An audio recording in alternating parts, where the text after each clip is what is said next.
All right, let's dive right into this explainer. Today, we're bringing together the absolute most potent roles of money, pulled straight from self-made millionaires and financial experts. We're totally skipping the basic skip your morning coffee advice. Instead, we're getting into the deeply ingrained habits and mindsets that literally transform how you build and manage wealth. If you've ever felt like you're grinding away, but just kind of not getting ahead financially, well, you're exactly where you need to be. So, we're kicking things off with the ultimate wake up call. I want you to really think about this for a second. If you added up every single paycheck you've ever earned, I'm talking from that very first high school job all the way to your current salary, how much money has passed through your hands? For a lot of us, we're talking hundreds of thousands, maybe even millions. But here's the uncomfortable part. How much is actually left in your wallet today? If that number makes you wince a little bit, hey, don't panic. It's simply because you haven't been taught how to really play the money game. To fix that empty wallet, we're structuring today's explainer into 5 key pillars. First up is the money game mindset, then escaping the ego trap. Third is time and the compounding effect. Fourth, we've got rules for smart spending. And finally, discipline equals financial freedom. Let's jump straight into pillar number 1, the money game mindset, where we play to win. Building real wealth requires a massive shift in how you view the world. It takes a specific mix of humility, radical personal responsibility, and a relentless focus on building high-income skills rather than just chasing a quick buck. Look at it this way. A lot of people use a magnifying glass. They hyper-focus on everyone else, blaming the economy, their boss, or just bad luck. But true wealth builders, they pick up a mirror. They focus entirely on their own actions and choices. And here's a vital truth to remember. If you ever want to be a king in business or finance, you've got to humble yourself first. You have to be a pawn who earns their stripes. Prioritize learning and gaining equity over just jumping ship for a slightly bigger paycheck. Moving right along to number 2, escaping the ego trap. This is all about actual wealth versus just showing off.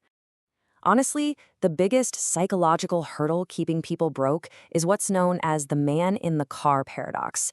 Think about it. When you see someone roll up in a flashy luxury car, you almost never think, wow, that driver is so cool and successful. No, you think, wow, if I had that car, people would think I'm cool. See the trap there? Buying luxury stuff just to flex only feeds your ego. It absolutely never feeds your bank account.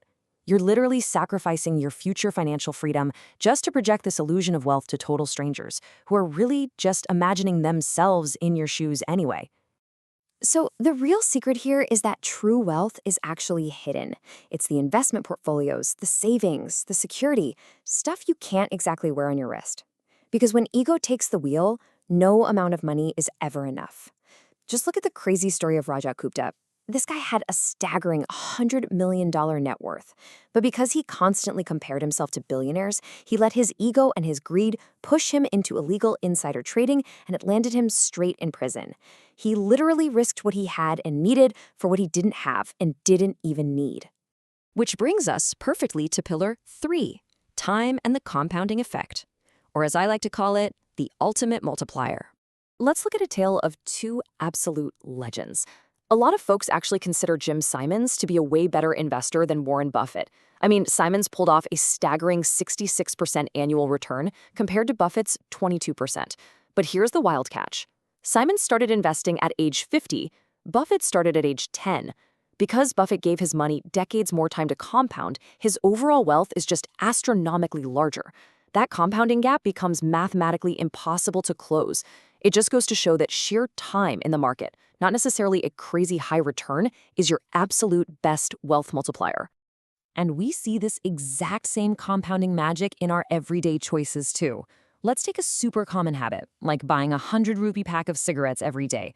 Over a year, that's 40,000 rupees quite literally going up in smoke. But what if you broke that one bad habit? If you just took that exact same daily cash and throw it into a basic fund, getting a 10% return? Over 40 years, it compounds to an unbelievable 2.14 crores. That's over 20 million rupees. Just by cutting out one negative habit and letting time do its thing, you could literally make yourself a multi-crorepati. All right, number 4, rules for smart spending. Because it's not just about what you make, it's about what you keep. I absolutely love this concept. If you want to adopt a frugal mindset like billionaire J. Paul Getty, you have to completely change how you look at price tags. Let's say you make 250 rupees an hour, and you're staring at an impulse buy that costs 5,000 rupees. Don't just look at the 5,000. You should mentally convert that price tag into the 20 hours of hard labor it took you to earn it. When you look at an item and ask yourself, is this really worth giving up 20 hours of my life? I promise you, it completely shifts how you value your spending. Now, to avoid one of the absolute biggest wealth killers out there, buying way too much car, you've got to set some strict mathematical boundaries. Enter the 24-10 rule. It works like this. You put a minimum of 20% down, you take out a loan for no more than 4 years, and you make sure that monthly EMI stays under 10% of your monthly income. Oh, and the total price of the car? Keep it under half your annual salary. Following this simple checklist guarantees you'll never end up car poor. It's like a built-in safety net against a massive financial trap. And speaking of financial traps, we really need to talk about how we view debt. You've got to learn the difference between the good kind and the bad kind. Good debt is when you leverage a loan to build a real asset, like a rental property that literally pays for itself and goes up in value over time. Bad debt, on the other hand, is basically digging your own economic grave. That's financing a temporary vacation, throwing designer clothes on a high-interest credit card, or basically swiping your life away for a lifestyle you just haven't earned yet.